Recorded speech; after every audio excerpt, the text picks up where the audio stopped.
Hello guys, कैसे हो आप सब लोग। मैं हूं लोकेश राजपुरोहित और आज मैं फिर से लेके आया हूं आपके लिए प्रोनाउन के कुछ प्रीवियस ईयर के कुछ क्वेश्चन जो आपके एग्जाम में एरर के पॉइंट ऑफ व्यू से पूछे गए।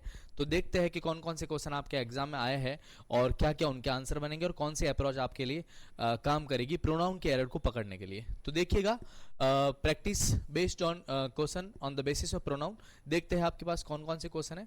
तो देखिएगा, जैसे पहला क्वेश्चन आपके पास दे रखा है कुछ ऐसा क्वेश्चन आपके पास है, the board of directors want all possible facilities and allowances for itself. अब देखिएगा, प्रोनाउन की एरर जनरली जो बनती है आपके पास वो कहाँ बनती है, ठीक है ना। हो सकता है इस सेंटेंस में कहीं भी प्रोनाउन उन्होंने यूज किया होगा वो गलत किया होगा। तो अगर आप गौर से देखोगे तो देखो यहाँ पे लिखा है बोर्ड ऑफ डायरेक्टर्स, राइट। यहाँ पे लिखा हुआ आपके पास बोर्ड ऑफ डायरेक्टर्स, वेट, हाँ यहाँ पे लिखा हुआ आपके पास बोर्ड ऑफ डायरेक्टर्स। तो बोर्ड ऑफ डायरेक्टर्स की अगर हम बात करें तो ये आपके पास प्लूरल है, राइट। अच्छा, इसके अलावा बात करें तो यहाँ पे वांट ये भी प्लूरल है। तो जाहिर सी बात है, अगर ये प्लूरल है तो यहाँ पे ये जो प्रोनाउन इन्होंने यूज किया वो भी प्लूरल होना चाहिए। तो यहाँ पे इट सेल्फ की जगह ज्यादा अच्छा आंसर क्या होना चाहिए, देम सेल्व्स होना चाहिए। तो इसका करेक्ट आंसर बन जाएगा पार्ट डी, और ये आपके पास एरर है, राइट। तो इसको बोलेंगे हम प्रोनाउन के एरर। ठीक इसी प्रकार आगे मूव करेंगे। नेक्स्ट क्वेश्चन आपके पास क्या है, नेक्स्ट क्वेश्चन आपके पास क्वेश्चन नंबर 2 कहता है, देखो क्या कहता है। क्वेश्चन नंबर 2 आपसे कहता है कि you and I have done my best in the examination. देखो अब इसमें क्या है पता है, यू सेकंड पर्सन है और आई फर्स्ट पर्सन है। इन दोनों के हिसाब से आपको एक पजेसिव यूज करना है।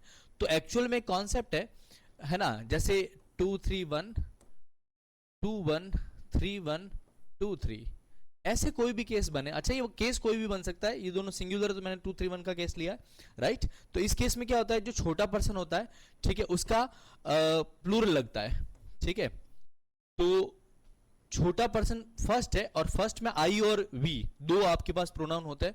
तो यहाँ पे इसका आंसर अवर होना चाहिए। ठीक इसी प्रकार यहाँ पे अवर होना चाहिए, ठीक इसी प्रकार यहाँ पे भी अवर होना चाहिए, और यहाँ पे आपके पास 2 और 3 तो योर होना चाहिए। अब गौर कीजिएगा इसका आंसर क्या होगा, ये 2 और 1 है तो छोटा पर्सन ये फर्स्ट पर्सन का पजेसिव प्लूरल।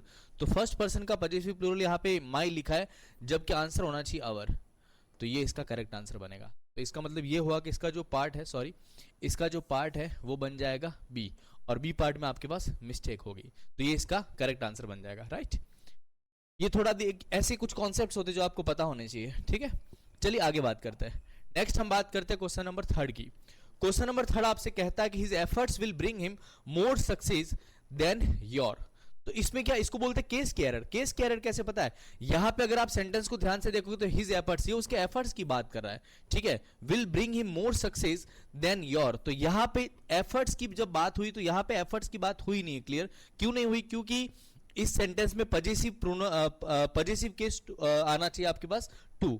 तो यहाँ पे योर की जगह करेक्ट आंसर क्या बनेगा, योर्स। अब आप जब पढ़ोगे तो एफर्ट्स का सेंस यहाँ पे बनेगा, तो इसका मतलब इसका करेक्ट आंसर जो बनेगा वो पार्ट डी में बनेगा, राइट। ये इसका करेक्ट आंसर बनेगा। चलिए आगे बात करते हैं। नेक्स्ट बात करते हैं क्वेश्चन नंबर 4 की। क्वेश्चन नंबर 4 आपसे क्या कहता है, एक बार मैं स्पष्ट कर लेता हूं।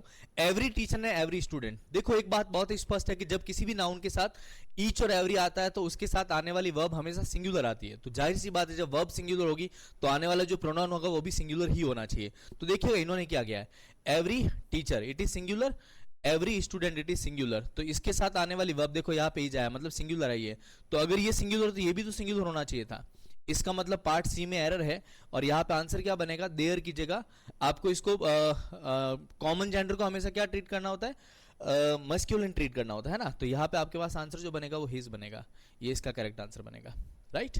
तो सी पार्ट विल बी और करेक्ट आंसर, और आंसर बनेगा देयर की जगह हिज लगाइए। चलिए आगे बात करते हैं।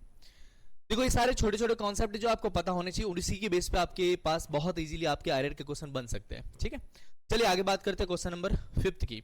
क्वेश्चन नंबर 5 आपसे कुछ ऐसा कहता है, क्या कहता है कि इन्होंने बोला है कि the vice president of India and the vice chancellor. देखो एक्चुअल में क्या होता है पता है, जब भी कोई पोस्ट हो और उसके साथ आर्टिकल अगर अलग अलग हो, जैसे ये इसके साथ ये इसके साथ है, मतलब ये दोनों दो डिफरेंट अलग अलग व्यक्ति है।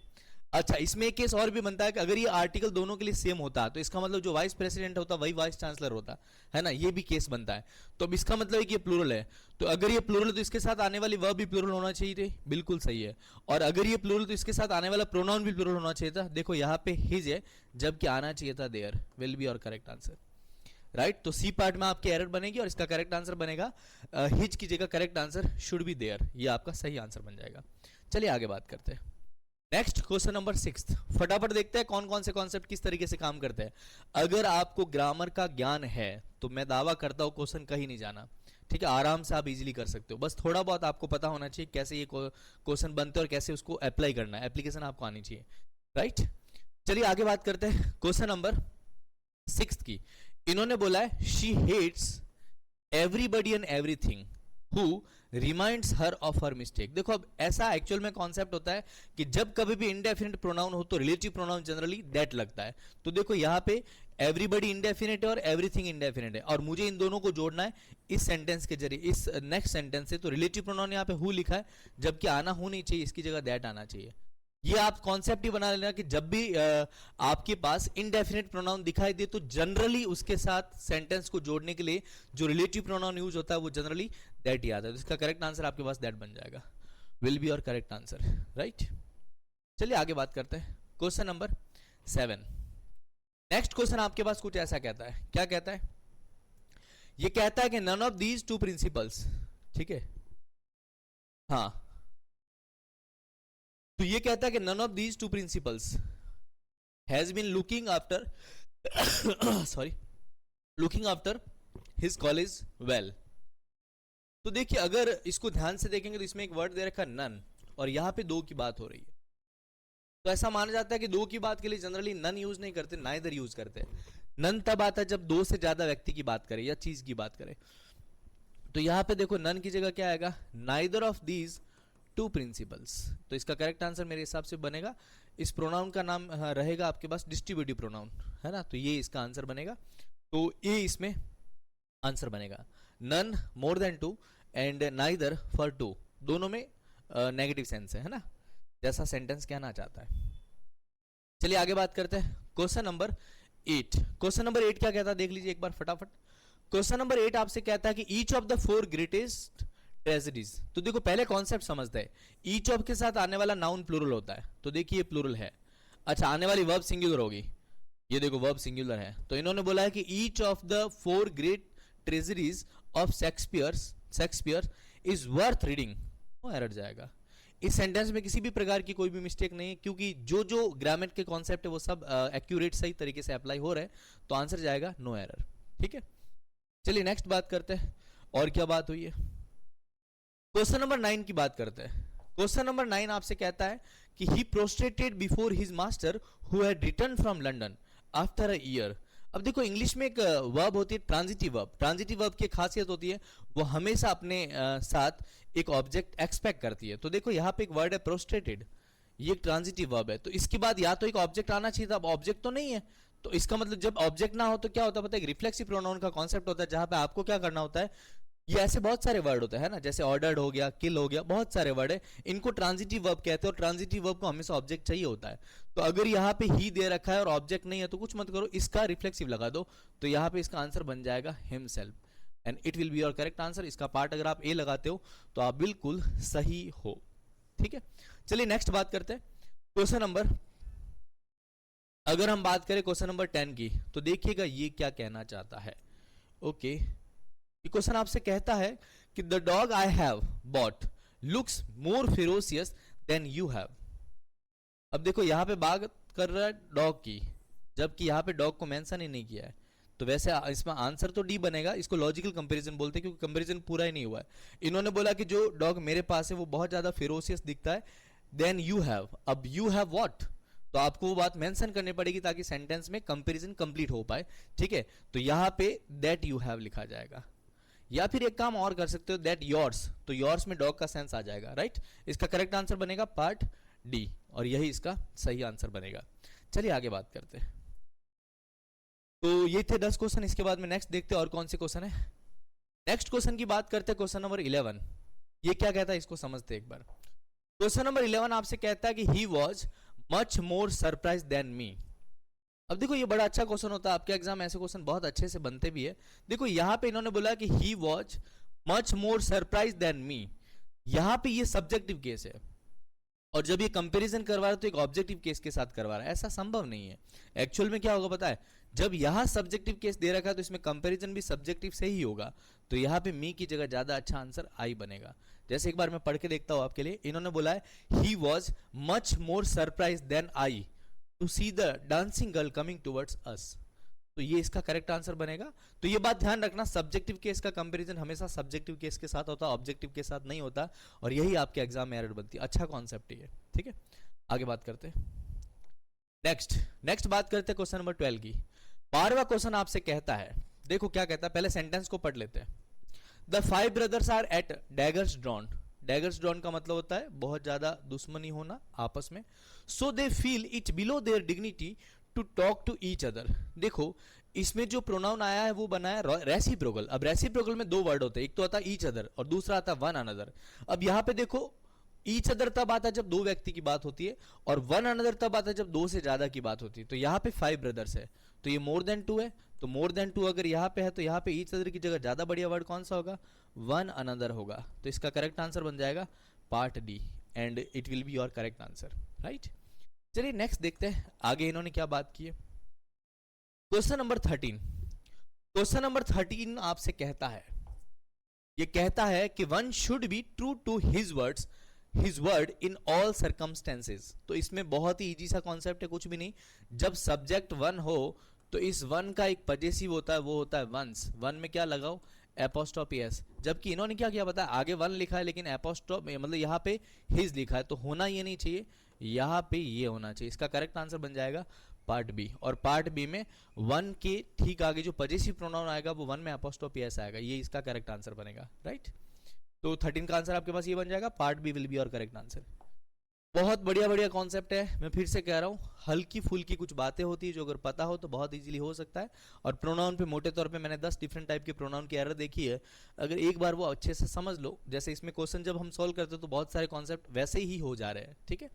चलिए आगे बात करते हैं, क्वेश्चन नंबर 14।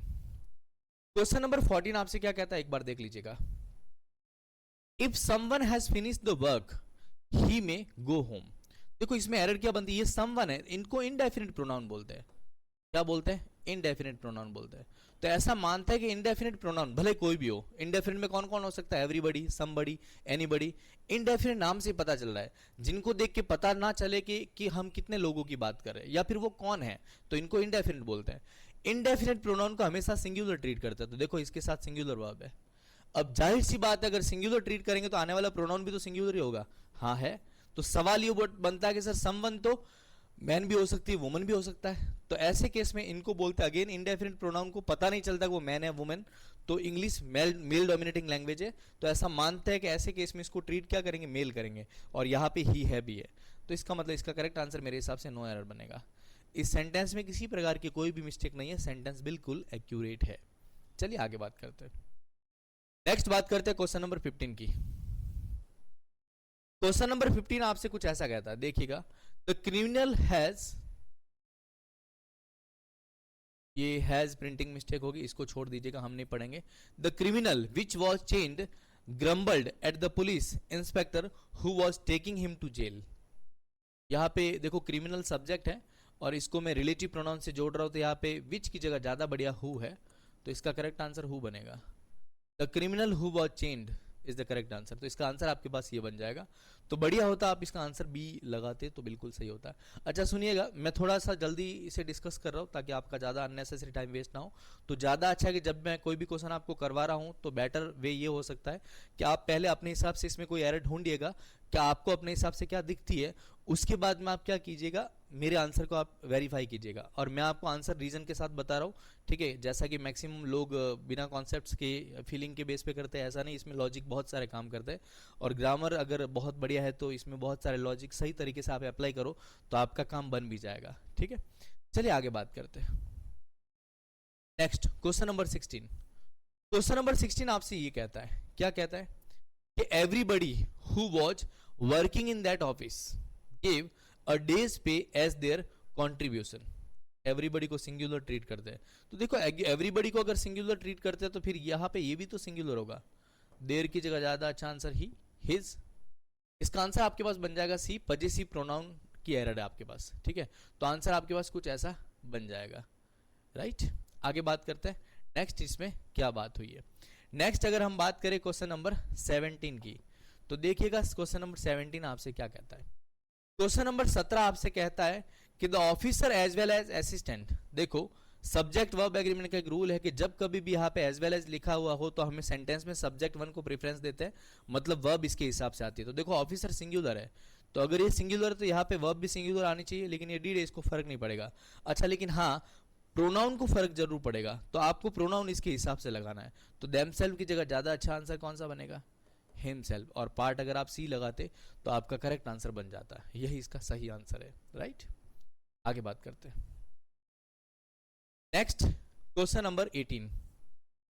देखिएगा क्वेश्चन नंबर 18 आपसे क्या कहता है। क्वेश्चन नंबर 18 आपसे कहता है कि as a student of science you are far better than him. अभी थोड़ा टाइम पहले मैंने आपसे एक बात कही थी कि हमेशा सब्जेक्टिव केस का कंपैरिजन सब्जेक्टिव केस के साथ ही होता है, ठीक है। तो यहाँ पे जो सब्जेक्टिव केस है वो यू है, तो अगर ये सब्जेक्टिव है तो यहाँ पे फिर हिम क्यों आएगा, यहाँ पे ही आएगा।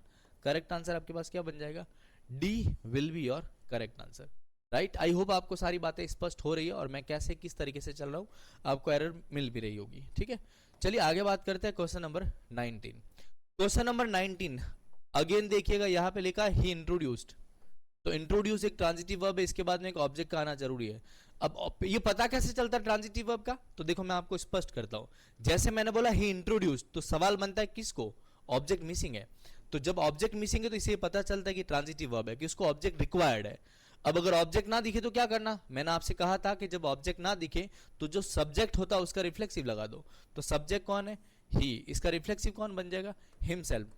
तो ज्यादा अच्छा होगा इसका आंसर आप ए लगा दो, यही इसका करेक्ट आंसर बने, राइट। चलिए आगे बात करते हैं। नेक्स्ट क्वेश्चन नंबर 20 आपसे क्या कहता है, एक बार देख लीजिएगा। The players whom we have selected for our team are young and ambitious।